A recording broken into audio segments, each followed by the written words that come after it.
Good afternoon, everyone. Welcome, and I must say what a tremendous honor it is for me to join you here. I am so excited to meet so many of you.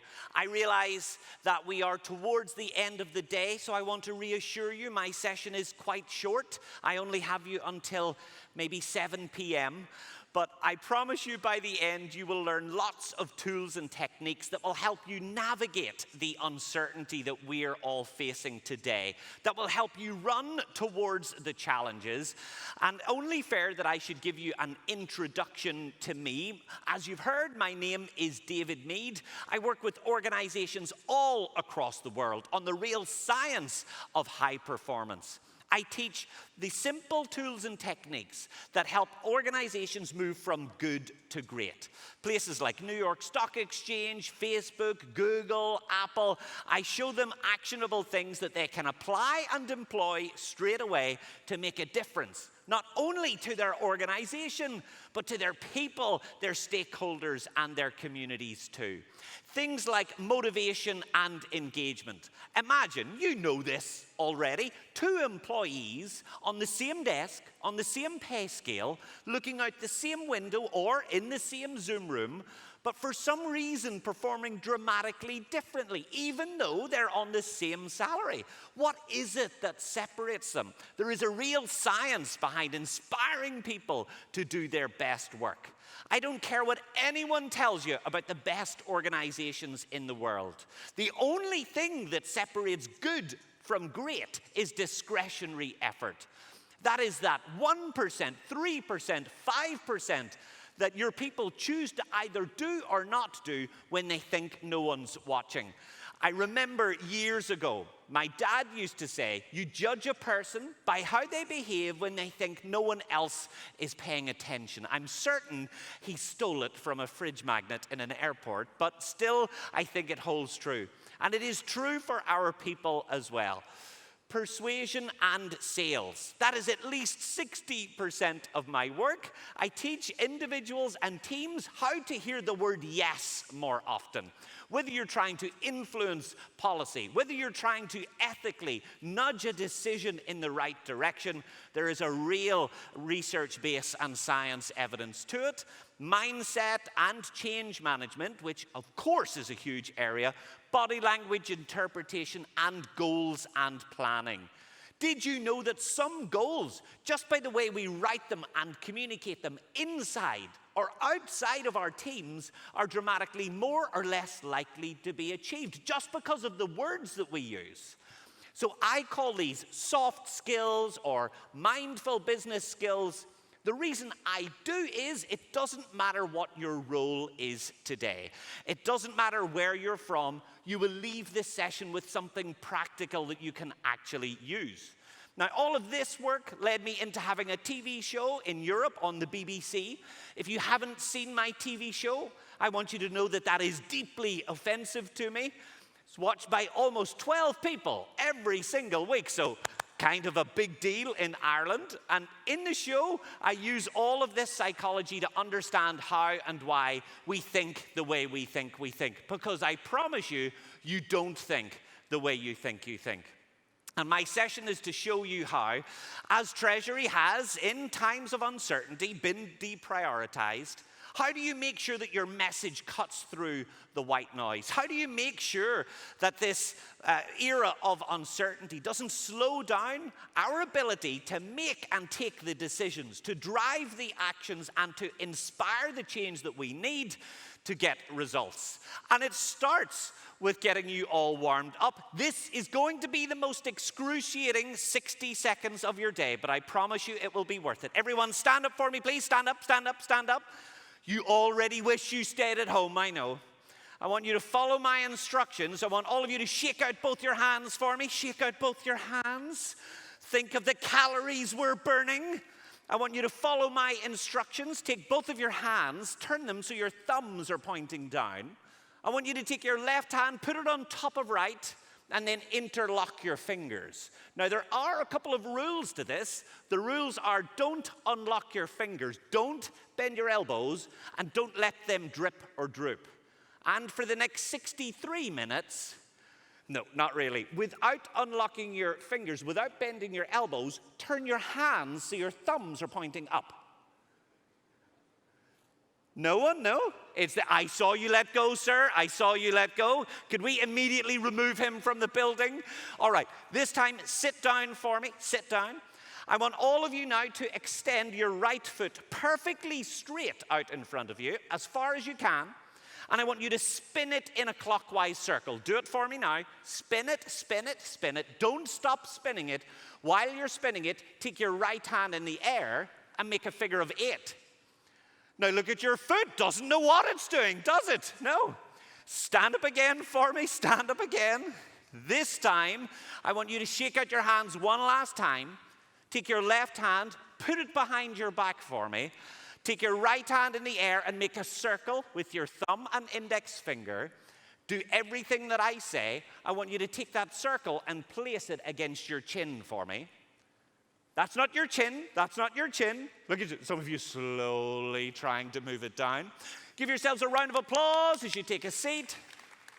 So what happened there? I communicated 3 really simple pieces of information to all of you at once. And one of 2 things occurred. Either you received too much information or you received too little. This happens almost every time we communicate inside or outside of our teams and organizations. We think that we are good at communication, but the truth is we aren't. There's always a gap. And in that gap, there are huge opportunities for our stakeholders to misunderstand what matters to us. But once you know what that gap is, you can use it to skyrocket your likelihood of achieving your objectives. So in this session, I will explore how you can nudge decisions in the right direction so that we can increase your likelihood of achieving the compliance, the governance, and the structural changes that you need. But I think I want to prove first how this all works. So in a second, I'm going to have you try a really simple experiment. This will be the last little warm-up that we do before we move along. And I will be having you have some conversations with your team, with the people to your left and to your right, as part of this session. So you will have the opportunity to discuss some of the content. But for me, one thing that I think is always really important to mention at the start of my sessions is that the voice of Treasury sometimes can be difficult in our organizations.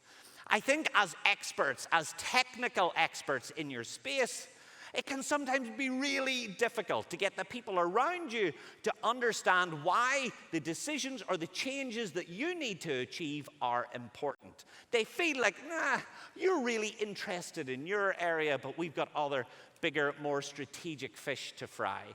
So in this first element of my talk, I will show you how to make sure that that message always cuts through. But I will say that often people say that, well, you know, you're showing us the psychology of influence, how to increase the speed of decisions of the people around us. Is that unfair? Well, my job is not to show you how to make a person say yes to something. That truly is unethical. Instead, if you know the right decision, the best course of action, the most sound approach, my job is to show you how to increase your likelihood of making sure that you don't accidentally self-sabotage your success by showing the right solution in the wrong way. So I want you to imagine for a moment that you're presenting a series of options to someone. One of them is the one that you'd like them to say yes to. This could be the best approach from a compliance point of view. This could be the most effective from a governance standpoint. This could be the one that you know will protect you, your organization, and your team for 10 years instead of just for 1 or 2. But you should always present options to someone because if you don't, they may want to disagree with it. So where should you place the one that you would like them to say yes to? 1, 2, 3, 4, or 5. Now, we're just using 5 as an example. Doesn't need to be 5, but we're using 5 just for fun. If you place it in the right option, you are 300% more likely to get a yes. Same information, just presented in a different order. So I want you to think about this. I'm going to give you 30 seconds. I want you to discuss to the person to your left or to your right, what would you do and where would you place it? 1, 2, 3, 4, or 5. Your 30 seconds starts now. Off you go.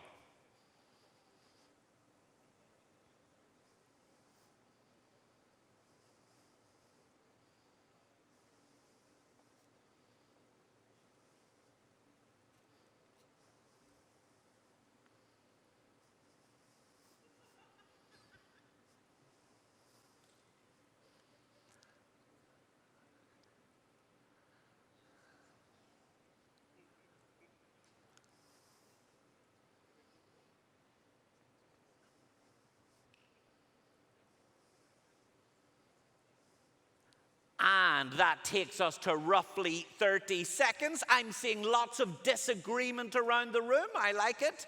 So let's have a show of hands. If you feel number 1 is the best position, then raise your hand for me, please, for position number 1. We've got a few hands over there. What about position number 2? Raise your hand. A few more there. Position number 3. Some there. Position number 4. Oh, lots more there. Position number 5. Actually, most hands, it looks like they're in position number 5. Well, the correct answer is always, always. You are 300% more likely to get a yes if you place it in position number 3. So round of applause for those who got number 3. I think well done, well done. We've got 2 gentlemen there literally high-fiving. I'm starting to worry about your personal life, given how happy you were with that. It was literally a 1 in 5. Let me tell you why it is position number 3. There are at least 7 or 8 different studies that predicate this, but let me tell you the ones that are most interesting. We know position number 1 is almost always a disappointment. Before you talk through options, they've got a preconceived expectation in their head of what they think the optimal solution is. You can never know what that is in advance. So when you present option 1, they're comparing it against this unknowable preconceived expectation. So you will never meet their expectations in number 1. In position number 2, they're using it as a point of education. They're using it to get a sense of the scope and scale of solutions that you're presenting. But we know all of the evidence proves that they think they would be really bad decision makers if they made it so early. In position number 3, there are 9 separate cognitive reasons why we know it's number 3, but I'll tell you the 2 most interesting. The first thing is, as human beings, we can only really hold 3 pieces of information in our mind at one time. The minute that a 4th is introduced, something has to drop out. And if you think about it, the whole world is divided into 3s, and it always has been. First, second, third, top, middle, bottom, gold, silver, bronze.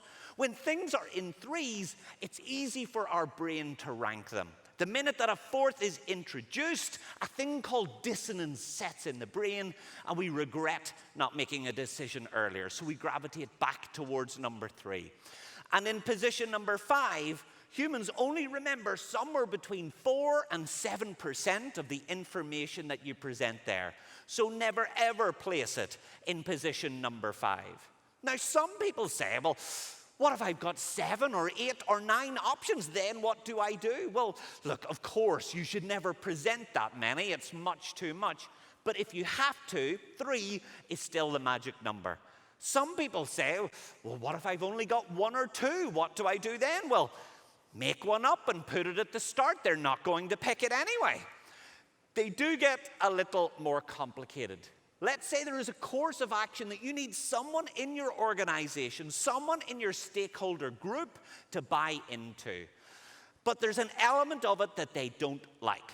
They think there is a structural weakness. They think there is a fundamental problem. There's an element of it that they will not want to sign off on. And you know about that because they've told you. Is it more persuasive to talk about that perceived weakness, to discuss it and explore it at the very beginning of the conversation or at the very end?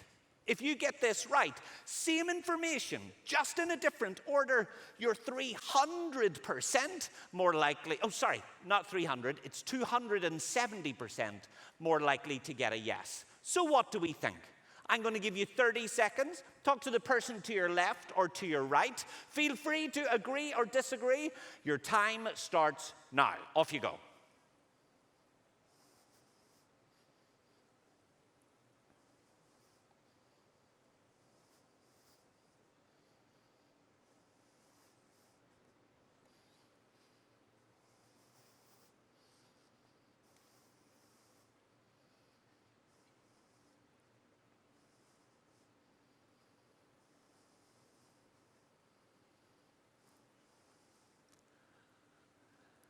I think we have slightly quicker answers this time, so it's only a 50-50, should be easier to see around the room.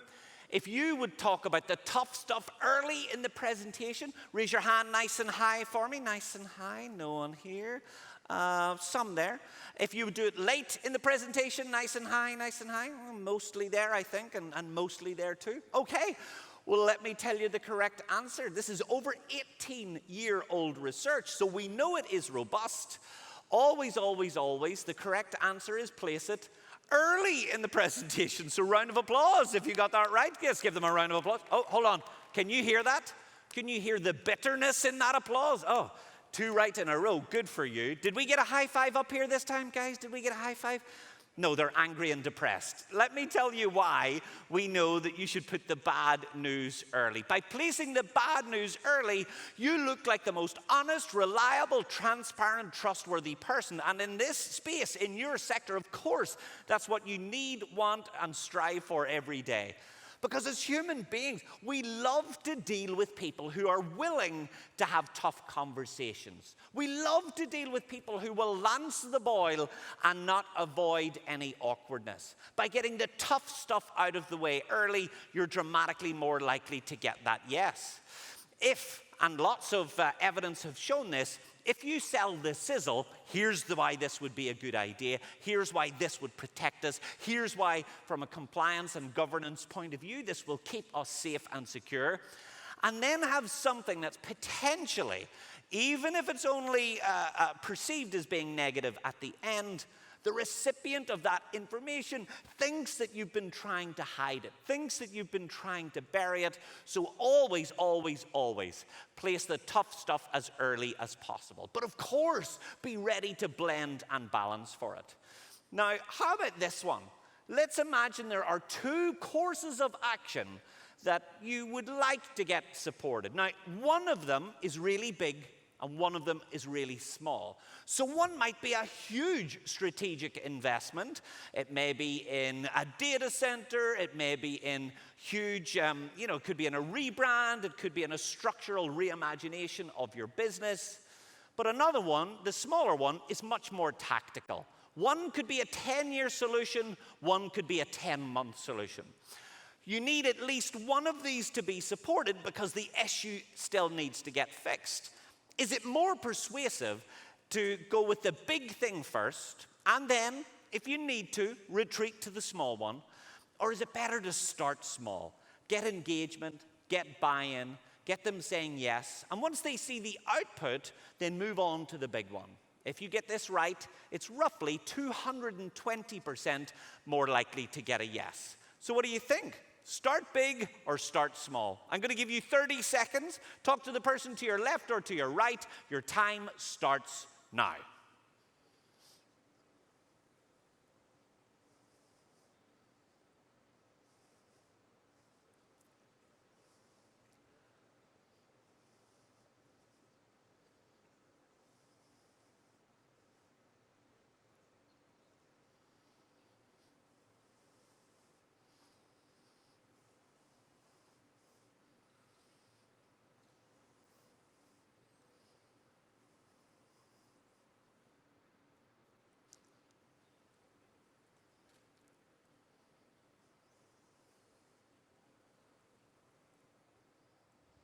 All right, let's see how close we got with this one.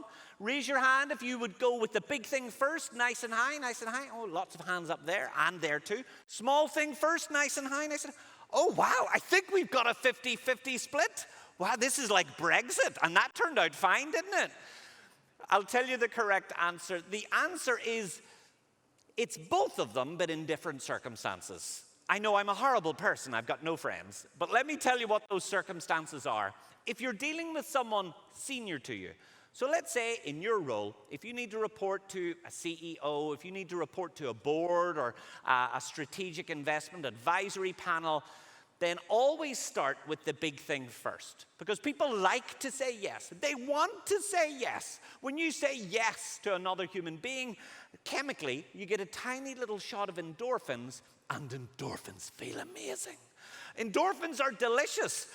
But when you say no to another human being, you get an absence and a bankruptcy of that. We miss it. And we are, the evidence shows, much more likely to say yes to the next thing as long as it is a more achievable, fundable, accessible way of dealing with the same problem. So always, if it's someone that you report to, always start with the big thing first, but have something that you're ready to retreat to. You need to have a second option that is more piecemeal, is more milestone-based. It's more chunked, so that if they say, oh gosh, look, I know that's the right thing to do, but it's much too much for right now, then give them a phased model and approach. In doing so, you massively increase your likelihood of them moving in your direction. However, if you're dealing with someone junior to you, someone who reports to you on your team, it's so much more important that you start small first. Because people need to see why you're asking what you're asking for. Our people need to know that they're on a journey with us, that there is co-authorship, and that what they're doing contributes towards that shared horizon that we're all going to. If you start with the big ask to someone that reports to you, it can often seem like much too much information overload. It can seem unachievable, and it can slow down their participation at that juncture. So always, always, always, big thing first to someone that you report to, or small thing first to someone who reports to you. Now, the next one is my absolute favorite. You have my word. This will change the way that you send every email, every text message, the way that you ask for anything at home or at work for the rest of your life. You need someone to make a decision or do something. Is it more persuasive to highlight the benefits of doing that, or the losses or dangers of not doing it? If you get this right, you are 700% more likely to get a yes. So what do you think? I'm going to give you 30 seconds. Talk to the person to your left or to your right. Your time starts now.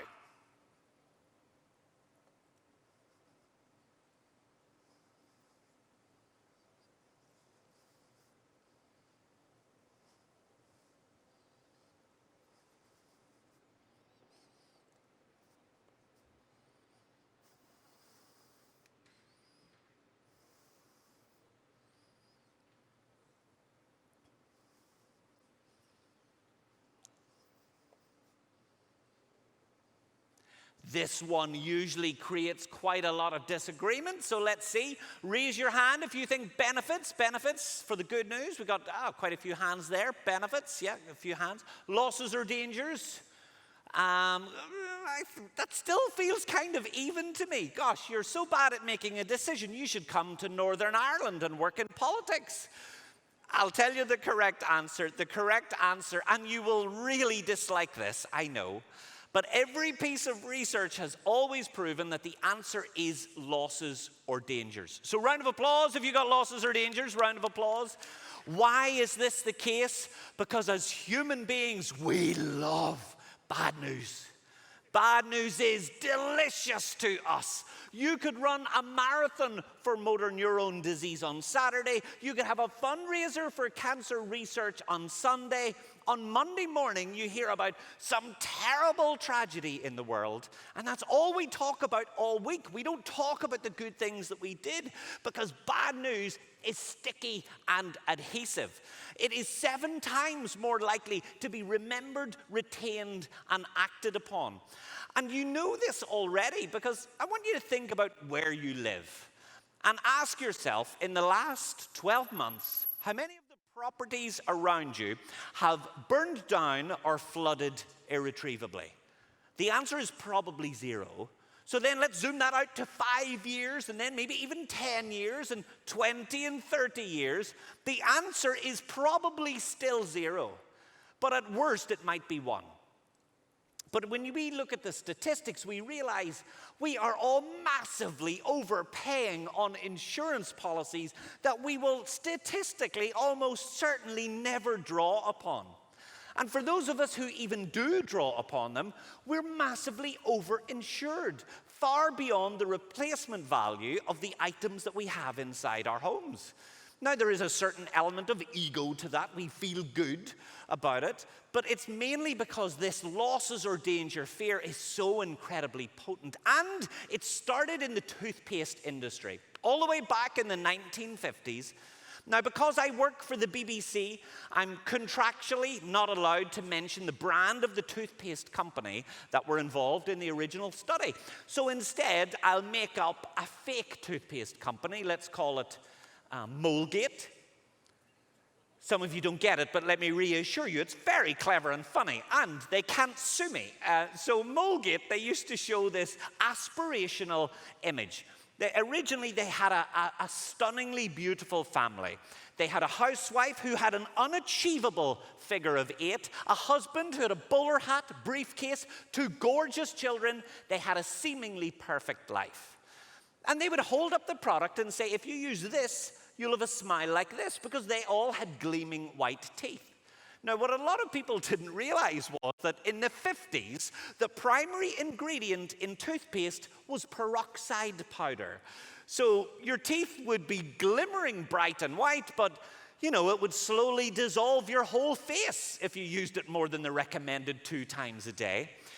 In the early 60s, they changed their tact. They showed someone with horrible, nasty, rancid teeth. Well, it might have been the same model if she used it more than the recommended 2 times a day. And they said, if you don't use this product, you'll have a smile like this. They became the market leader, and in most territories today, they still are. Why? Because we love bad news. Bad news is much more likely to get us to take an action and make a decision. So how do we use this, though? Because this, in my view, and I'm certain in yours, is pretty unethical. You're essentially using scare tactics. You're essentially saying, well, I mean, if you don't do what I recommend, then you're screwed. If you do that, of course, that will never engender a long relationship. It will never engender the type of strategic connection that, you know, we as professionals need to achieve inside your industry. So that might get you a quick yes, but a really slow no forever. So how do we do it? Well, we know the most effective way is definitely losses or dangers. That's 700% more likely to get a yes. But there is a more ethical way. So when your head hits the pillow at night, you can feel better about it. Take the unique benefits of the course of action that you recommend. So whatever those unique benefits are, you might say, well, this one gives us the absolute gold standard and protects us in the future. This one means that we would be industry leading. This one means that we will never need to worry about X or Y or Z again. But we'll only get that if we do this one. And I'm only mentioning that in the interest of due diligence and transparency. If we don't do that, we won't get this with any of the rest of our solutions. So we're essentially saying take the benefits and position them as benefits lost. Now, I realize that that is a little high concept, but I promise you it really does work. This is the one that you will use more than any other. So one last example that I want to run through before we start to look at mindset and go into the last 5 hours of my material. Hands up if any of you have stayed in a hotel before. Go on, hands up, hands up, hands up. Look at you fancy people, hands down. Hands up if when you were there you used the bathroom. Hands up if you did, hands up. Yes, you did. Some of you not raising your hands. What, did you store it up and take it home with you? Hands up if when you used the bathroom you saw a little card that says, here at the hotel, we're super concerned about the environment. So concerned, we would love it if you were to help us help the environment by reusing your towels. Hands up if you've seen that. Good job. Yes, yes, good. Hands down. Hands up if when you see it, you do actually reuse your towels. Hands up, hands up. You're liars. Put your hands down. I know you're liars because it's only around 4 to 6% of people who actually do it. Everyone at the conference is like, yes, I'm a very good person, very good person. So we know it's a really small amount. My first ever proper job was in Washington, D.C., on DuPont Circle. And one of the projects that I was given in that hotel was to reduce the amount of money that we were spending. Now, I didn't know anything about the hotel industry, didn't really look into psychology yet, but I did realize that this was a political hotel. And by that I mean people arrived on Monday, left on Friday. They were there to lobby. And I realized that they're getting fresh towels every single day. Now, you don't really need fresh towels every day, do you? You're not getting fresh towels every day at home. Who are you trying to kid? Are you joking me? In my home, the towels are crawling themselves to the laundry basket. I'm growing penicillin on the radiator in my bathroom. But I realized if I could get people to reuse these towels, it could potentially save a fortune.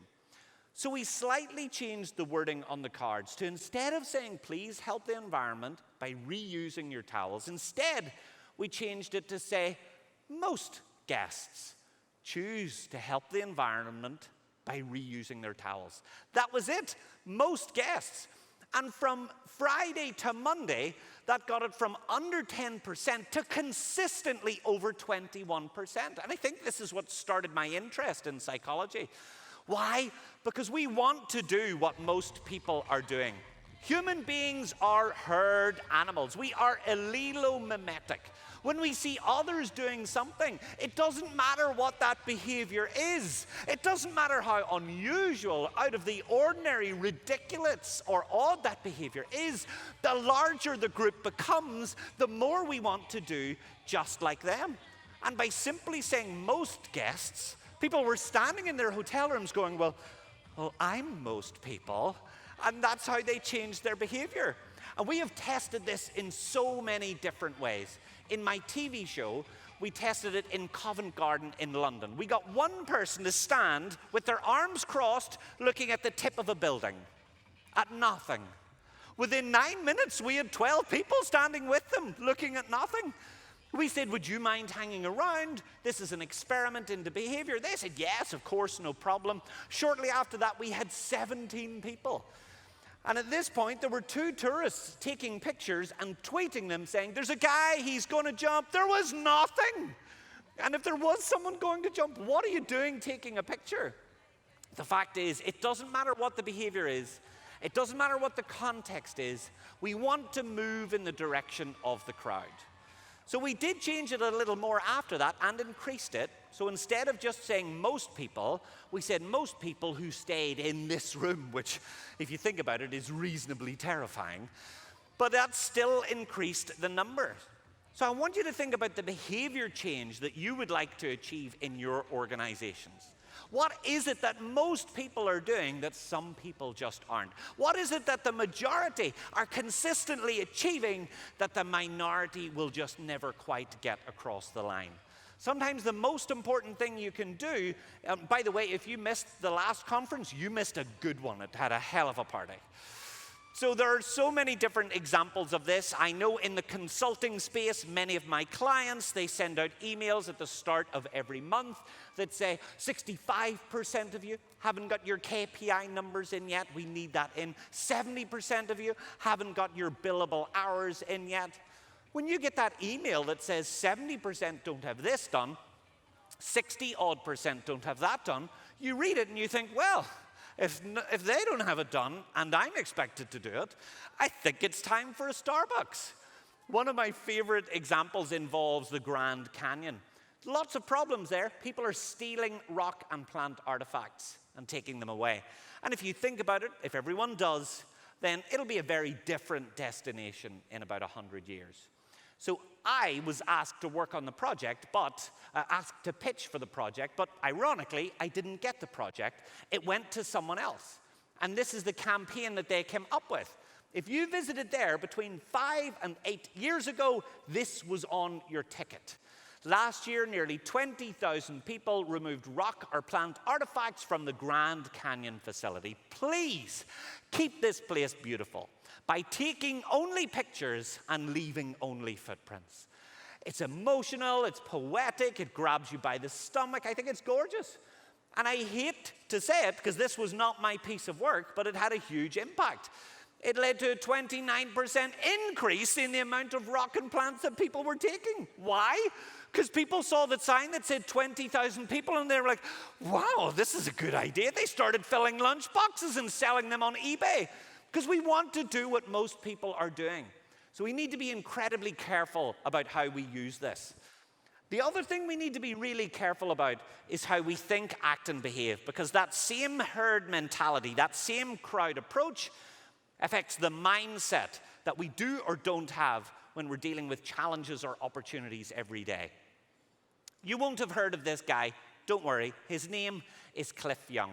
Cliff was a 64-year-old potato farmer in Sydney, Australia. And in 1984, they announced that they were going to do their first ever ultra marathon. Now, don't worry if you don't know what an ultra marathon is. It's 544 grueling miles of continuous race. Now, Cliff was not an athlete. He had never competed professionally or as an amateur. But when they announced that they were going to do this, he said, well, I think I'll give it a go. 'Tis the Australian way. He didn't care whether he had any skills, proficiency, or experience. He just thought he would run towards it. And he did. He arrived at the starting line. And when he did, he was there in his normal farming gear. 2-inch steel toe-capped boots, denim, jeans, leather overalls. And at the start line, he was made to look like an idiot and a buffoon. The rest of the racers called him names. He was on the front page of all of the local newspapers. It was extraordinary. Now, if you do know anything about ultramarathon running, you'll know that conventional wisdom suggests that you should run for 6 hours on, 6 hours off, 6 hours on, 6 hours off. That gives you time to rest, to rehydrate, to grab some food, to get some physiotherapy. But Cliff didn't know that. And he didn't have Google or a team or anyone to consult. So when the pistol went off at the start, he just ran. And he ran. And he ran. He didn't stop to use the bathroom. He didn't stop to eat. He didn't stop to get physiotherapy. He just kept going. And as a consequence, he won the race. And not by 2 minutes or 2 hours, but by 2 full days. And he became the fastest ultramarathon runner on the planet in history. Now, why was that the case? Well, because he didn't have a plan, he didn't have a playbook, he didn't have any rules to follow. He simply saw a challenge in front of him and decided to run towards it. He didn't follow a convention that someone else told him was the right way or the wrong way. And the truth is, it's exactly the same for all of us at the moment. Of course, we're navigating uncertainty. Of course, more uncertainty will come. Of course, no one really knows what this new normal is. But our job is to take that growth mindset approach. That's essentially what Cliff had. There is such an extraordinary and beautiful science behind mindset. We know that in every moment of the day, you, I, we all oscillate back and forth between this fixed and growth mindset. Now, this does sound a little bit airy-fairy, a little bit hippie, but I promise you it isn't. It is really well, brilliantly backed up and has been for over 2 decades. Those of us in a fixed mindset on the left-hand side, we believe that our success or failure is predestined. I'm good at public speaking, but terrible at math. I'm good at running, but really terrible at negotiating. We believe that it doesn't matter who we are either good at one thing or we're not. Those of us with a growth mindset, though, we believe that it doesn't matter what the discipline is, doesn't matter what the field is, with effort, determination, focus, and attention, we can get 1%, 3%, 5% better in any field, even if it's not our area of expertise. Now, we may not run an ultra-marathon and beat the record, but by focusing with that growth mindset, it really can transform our results. And we have tested this by scanning the brain. We know that we oscillate back and forth many times an hour even, depending on the last email that we've read, the last text message that we've sent. And I would encourage all of you to, as a little take-home from this conference, to open up your diary and create a calendar entry for some point in the future. I don't mind when it is. It could be a day, a week, a month, a year, or even longer. And simply type the words mindset check. You'll forget that you've done it. It will appear on your phone at some point in the future. And you'll suddenly, for the first time, be reminded of how important it is that we are intentional about this mindset because we choose it. And not only that, it is contagious, just like the hotel bedroom, because we need to ask ourselves in any moment, is my mindset currently worth catching? Because it is every bit as contagious as any other virus that we might have around the world. And we know that whichever one of these you institutionalize, it fundamentally changes the shape of your brain. If you take this fixed mindset approach, and in your industry that might mean saying, well, no, this is a bad time for change, and well, no, at this point we should really just be keeping consistent, and no, let's just wait and see how the dust settles. No, let's not invest in that because who knows, it might be irrelevant in 1, 2, or 3 years' time. That fixed mindset suggests that, well, really things just are what they are. But when you take that growth mindset approach, your brain physically changes the way that it works. Now, I'm not saying you can come up with a solution for everything, but this yes and growth mindset approach of saying, okay, don't know what the challenge is, but let's see how we can fix it. Your brain starts to get little neural pathways. It makes brand new connections that did not exist in the past. And if you institutionalize it and make it a habit, you can become an opportunity and solution-seeking machine. For years, Torval and Dean had worked on their stunning Bolero routine. It was an incredible piece, 18 minutes long. They wanted to enter it into the Winter Games, but to be eligible to get a medal, your routine has to be 4 minutes. At that point, most athletes will have taken a fixed mindset approach and said, you know what, it's too long, let's just come up with a different piece of music. They didn't. They were aware of this growth mindset approach, and they said, well, let's exhaust all avenues. So they said, well, let's see if we can reduce the length of the piece of music. They hired a composer to see if they could shrink it down without losing the sense of what made it the Bolero. They got it down to 4 minutes and 18 seconds. Still too long, how infuriatingly close. And at that point, most athletes will have taken the fixed mindset approach again. They will have said, well, look, we tried really hard. We couldn't get it quite that low. So look, we got to try a different piece of music. But they didn't. They stuck with this growth mindset approach. And they decided, well, we've shortened the music, not quite short enough. Is there another way? They looked into the rules and realized that the rules said to be eligible to get a medal, your routine has to be 4 minutes from the moment your blades hit the ice. And they realized if they started their routine exactly like this, on their knees, so the metal didn't touch the frozen surface of the water, they would meet the criteria and be eligible to get a medal. And that's what they did. They produced a routine that was absolutely breathtaking, the first 18 seconds of which the metal didn't touch the ice. And it was an extraordinary moment. The judges were crying. They got a perfect score. People were throwing flowers. It was incredible. Because if we truly do embody this growth mindset, it really doesn't matter what the challenge is. We can overcome it. Most of my calendar is spent in the US. I love the United States, though my home is in Ireland. And I'm fascinated by this particular journalist. His name is Jamie Dupree. The reason I like him is that he is equally aggressive to both sides of the political space. And when Jamie Dupree, a number of years ago, developed laryngitis, he took a few weeks off work. But his voice never came back. And if you don't have a voice, you can't have a radio show, you can't be a podcaster, and you can't have a TV show.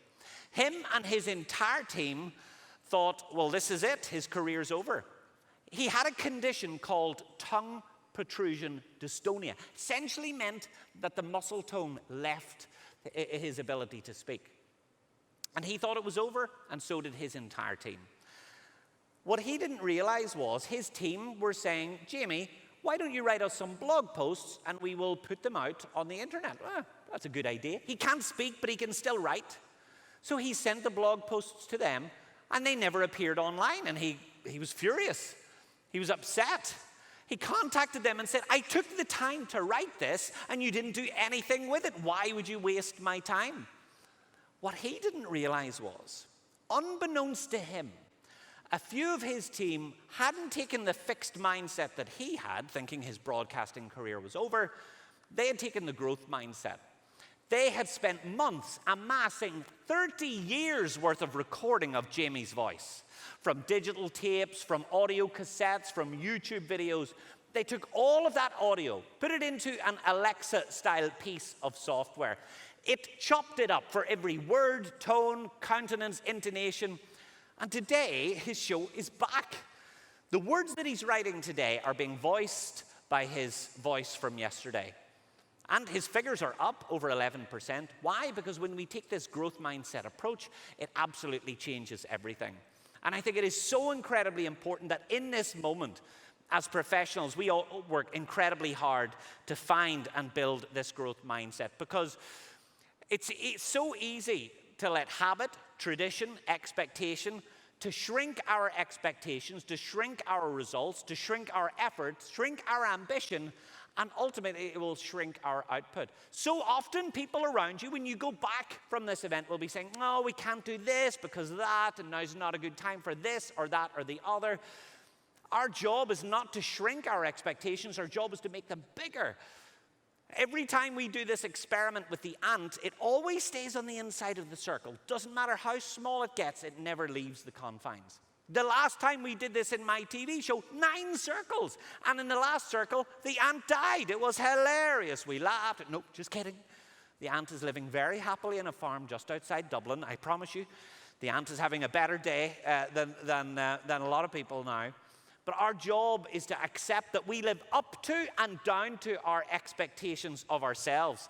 Convince ourselves that we can, will, might, must, or should, and it comes out in our performance every day. You truly do have the power to co-author this uncertainty over the course of the next 6, 12, 18 months. And you, as an industry, cannot just co-author it, you can protect the rest of us by making sure that if you see an opportunity to change what we're doing, then nudge it in the right direction using the ethical psychology of influence. And if you hear negativity of people saying, well, we can't make a difference, we can't contribute, what we come up with here, well, it will only go so far. Well, I want you to remember the ant, and I want you to remember Cliff Young and Jamie Dupree and Dorval and Dean. Because those negative connotations, that negative self-belief, really can hold not just us back as individuals, but as teams, as organizations, and as sectors as well. So if you would like to have access to all of the slides, including about 20 that I've ran out of time and didn't have time to cover, then all you need to do is send an email to learn@davidmeade.co.uk.